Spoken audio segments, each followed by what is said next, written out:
A continuación les presento la placa mandibular antirronquido. ¿Cómo funciona esta placa?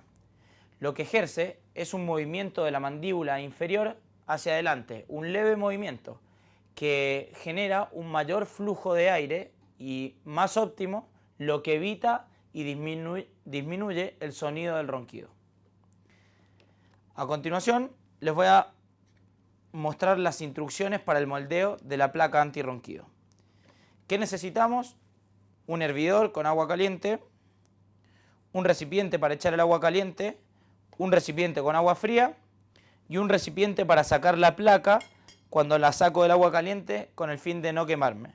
Lo mismo sirve el tenedor o cuchillo que utilicemos.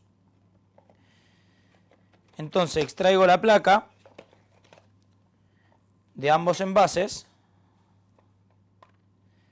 Como ven, aún no está moldeada y tiene un stick. Este stick no se lo saco, sino hasta el final del moldeo. Primer paso, coloco el agua hirviendo en otro recipiente. Muy importante colocar el agua hirviendo en otro recipiente. Voy a tener a mano un reloj o un celular con cronómetro. Coloco la placa en el agua hirviendo durante 10 segundos. Una vez que cumplo el tiempo, la extraigo con el tenedor o cuchillo, la pongo unos segundos en el recipiente para no quemarme, la tomo con ambas manos y la coloco en mi boca.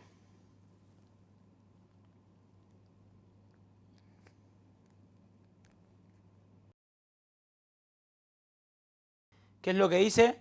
Mordí durante 60 segundos la placa con el fin de terminar de moldearla.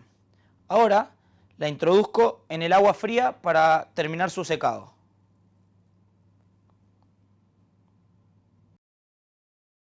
Extraigo la placa del agua fría, la coloco nuevamente en mi boca,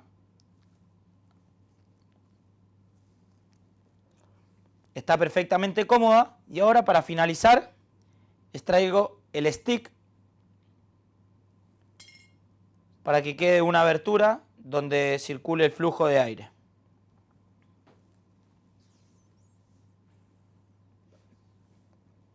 Un leve experimento y un punto muy bueno para realizar en su hogar es tratar de imitar un ronquido cuando tengo la placa en la boca. Es muy difícil de lograrlo. Y así damos por finalizado el moldeo de la placa antirronquido. Espero que les haya quedado claro el instructivo del producto. Cualquier duda o consulta en la página www.dreamwell.cl en la sección Contacto. Y las placas se pueden adquirir en cadenas de farmacias.